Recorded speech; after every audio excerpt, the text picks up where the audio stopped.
जय श्री कृष्ण। पहली बार रोचक और सरल कथा रूप में पुराणों की कथा। हरिवंश पुराण विष्णु पर्व एपिसोड 36। श्री कृष्ण द्वारा इंद्र उत्सव छोड़ गिरि यज्ञ एवं गोप पूजन का प्रस्ताव। श्री कृष्ण और बलराम दोनों के बाल लीला में प्रवृत्त होकर वन में विचरते हुए वर्षा के 2 मास व्यतीत हो गए। एक दिन जब वह दोनों वीर ब्रज में आए तब उन्होंने सुना कि इंद्र यज्ञ के उत्सव का समय आ गया है। तब श्री कृष्ण ने कौतूहलवश गोपों से पूछा, यह इंद्र यज्ञ उत्सव क्या है? तब उनमें से एक बूढ़ा गोप बोला, तात सुनो, हमारे यहाँ इंद्र के ध्वज की पूजा क्यों की जाती है? देवताओं और मेघों के स्वामी इंद्र ही संपूर्ण जगत के सनातन रक्षक हैं। मेघ उनकी ही आज्ञा का पालन करते हुए नूतन जल की वर्षा कर खेती को उपजाते हैं। भगवान इंद्र मेघ और जल के दाता हैं। वे प्रसन्न होने पर संपूर्ण जगत को तृप्त करते हैं। संसार में जब इंद्रदेव वर्षा करते हैं उसी से खेती की उपज बढ़ती है। सूर्यदेव की दिव्य किरणें पृथ्वी का जल सोखकर गौ अथवा जलवती हो जाती हैं। इंद्रदेव उनका दोहन करते हैं। उनके दोहन करने पर वह किरणमयी गौएं नूतन पवित्र जल रूपी दूध प्रकट करती हैं, जिसे मेघों के घटारूप दुग्ध पात्र में संचित किया जाता है। जैसे राजा अपने सेवकों से काम लेता है, उसी प्रकार देवराज इंद्र आकाश में फैले हुए तथा इच्छा अनुसार सर्वत्र जा सकने वाले बहुसंख्यक मेघों द्वारा वज्र की गड़गड़ाहट की आवाज़ के साथ उस जल को भूतल पर बरसाते हैं। इस प्रकार इंद्र इस पृथ्वी के जल को सूर्य की किरणों द्वारा खींचकर संपूर्ण प्राणियों की वृद्धि के लिए उसे मेघों द्वारा भूतल पर बरसा देते हैं। हे कृष्ण, इसलिए यह वर्षा ऋतु भूतल पर इंद्रदेव की पूजा का समय है। उस बूढ़े गोप का वचन सुन कृष्ण बोले, आर्य, हम लोग वन में रहने वाले गोप हैं। हम सदा गोधन से अपनी जीविका चलाते हैं। अतः गौएं, पर्वत और वन ये ही हमारे देवता हैं। किसान की जीविका खेती है।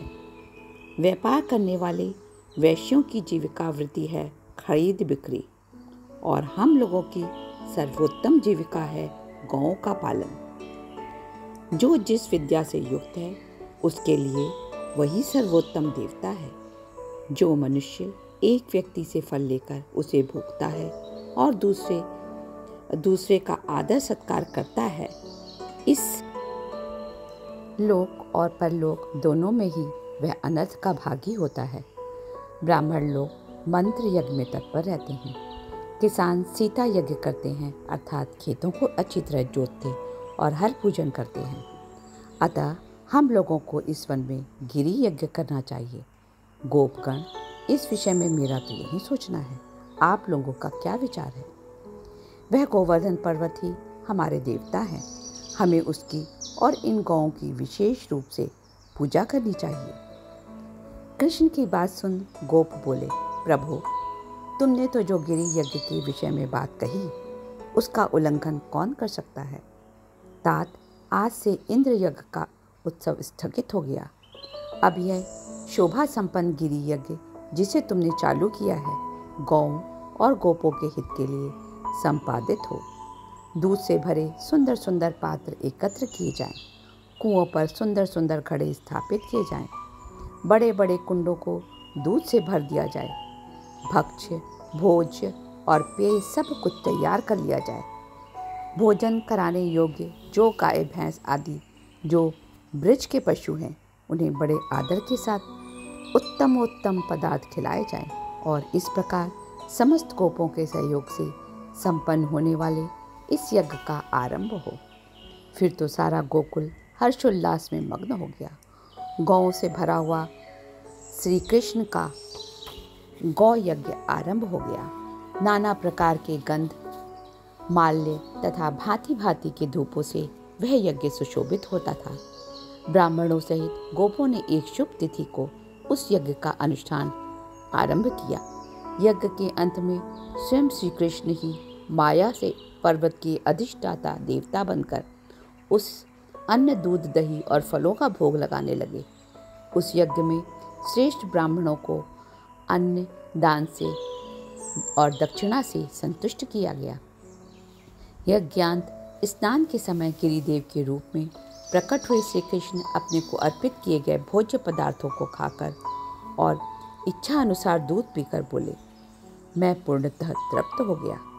उन पर्वताकार देवता को देखकर सब लोग नतमस्तक हो बोले, भगवान, हम आपके वश में हैं, हम आपके दास एवं सेवक हैं, बताइए हम आपकी क्या सेवा करें।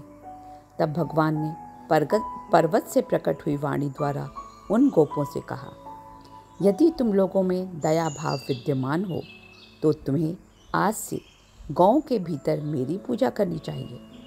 मैं तुम लोगों का प्रथम देवता हूँ, तुम्हारी संपूर्ण कामनाओं को पूर्ण करने वाला शुभचिंतक हूँ। ऐसा कह भगवान अंतर्ध्यान हो गए।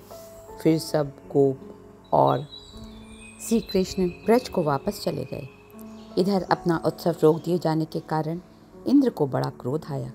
उन्होंने मेघों को आज्ञा दी कि गौ को त्रास देने हेतु तुम 7 दिनों तक मूसलधार वर्षा करो। इंद्र की आज्ञा पा आकाश में चारों ओर मेघ गर्जना करने लगे। उन भयंकर मेघों ने अपनी अतिवृष्टि के कारण समस्त पार्थिव जगत के रूप को विकृत कर दिया। लगातार वृष्टि से सब ओर की भूमि जलमय हो गई। गाय भय से रंभाकर क्रंदन करने लगी, कुछ तो मर भी गईं। गोप सारे भयभीत हो कहने लगे, लगता है अब सब जलमग्न होने वाला है। इतनी भयंकर बारिश तो पहले कभी नहीं देखी। यह सब देख कृष्ण ने इंद्र पर कुपित हो विचार किया और अपने मन में कहा, इस वर्षा से बचने का उपाय मैंने देख लिया। आज मैं वन और काननों सहित इस गोवर्धन पर्वत को उखाड़कर गौओं को वर्षा से बचाने के लिए सुरक्षित स्थान का निर्माण करूंगा। ऐसा सोच विचार कर पराक्रमी कृष्ण ने अपनी दोनों भुजाओं से उस पर्वत को पकड़कर उखाड़ लिया। फिर उस पर्वत को अपने हाथ पर रखकर उसे संतुलित कर गौरक्षक श्री कृष्ण बोले, गोपगण, मैंने दिव्य विधि से यह पर्वत को घर बना दिया है, जो देवताओं के लिए भी असंभव है। इसमें वर्षा और वायु का प्रवेश नहीं है। यह गौओं के लिए उत्तम आश्रय है। तुम सब लोग सुखपूर्वक इस स्थान का बंटवारा कर लो। मैंने वर्षा का भली भांति निवारण कर दिया है। तत्पश्चात वर्षा से डरे हुए ब्रज के गोप अपने बर्तन भांडे और जुते हुए छकड़े लेकर उस पर्वत निर्मित गृह में प्रवेश कर गए। श्री कृष्ण के उस कर्म को देखकर इंद्र ने अपने मेघों को रोक दिया। ब्रज को नष्ट करने की उनकी प्रतिज्ञा झूठी हो गई। उनका प्रयत्न निष्फल हो गया। वर्षा रुक जाने पर सारा ब्रज पुनः अपने निवास स्थान पर लौट आया। भगवान श्री कृष्ण ने भी जगत के कल्याण हेतु पर्वत को अपने स्थान पर स्थापित कर दिया। जब इंद्र ने देखा कृष्ण ने पर्वत धारण कर गोकुल वासियों की रक्षा कर ली, तो वह विस्मित हो उनके दर्शन के लिए भूतल पर आए। उन्होंने देखा श्री कृष्ण गोवर्धन पर्वत की एक शिला पर बैठे हैं। उनकी आभा देख इंद्र मंत्रमुग्ध हो गए। उन्हें बड़ी लज्जा आई। वे श्री कृष्ण की सेवा में उपस्थित हो बोले, हे कृष्ण, आप सजातीय बंधुओं के आनंद की वृद्धि करने वाले हैं। आपने जो काम किया है वह अति दिव्य है। श्री कृष्ण, मेरा प्रचलित उत्सव रोके जाने पर मैंने क्रोध में 7 दिन रात वृष्टि कर गौओं को त्रास दिया, पर आपने उसका निवारण कर दिया। प्रभु, मेरे उस अपराध को आप क्षमा कर दें। मैं देवताओं का इंद्र हूँ और आप गौओं के इंद्र हो गए। आज से सब इस भूतल पर आपको गोविंद के नाम से जानेंगे। आज से श्रावण और भाद्रपद यह 2 मास ही मेरे लिए नियत माने जाएंगे। उसके बाद आपकी पूजा होने लगेगी। तदंतर इंद्र ने भगवान श्री कृष्ण का गोविंद पद पर अभिषेक किया। फिर वे बोले, कृष्ण, अब आप शीघ्र ही कंस और अश्वों में अधम केशी का वध कर डालिए। आपकी बुआ कुंती के गर्भ से मेरा अंश उत्पन्न हुआ है। आप उसकी रक्षा करें और उसे अपना सखा बना लें। वह भरत वंश का सर्वश्रेष्ठ धनुर्धर होगा। श्री कृष्ण, आप तो भविष्य में होने वाली घटनाओं को पहले से ही जानते हैं। इंद्र का वचन सुन भगवान बोले, देव शची वल्लभ शक, मैं तो आपके दर्शन से ही प्रसन्न हो गया हूँ। आपने जो कहा सब पूरा होगा। यह सुन देवीश्वर इंद्र उन्हें प्रणाम कर स्वर्गलोक को चले गए। जय श्री कृष्ण। अगले अंक में सुनेंगे गोपियों संग रासलीला और अरिष्टासुर का वध। Please don't forget to like, share and subscribe.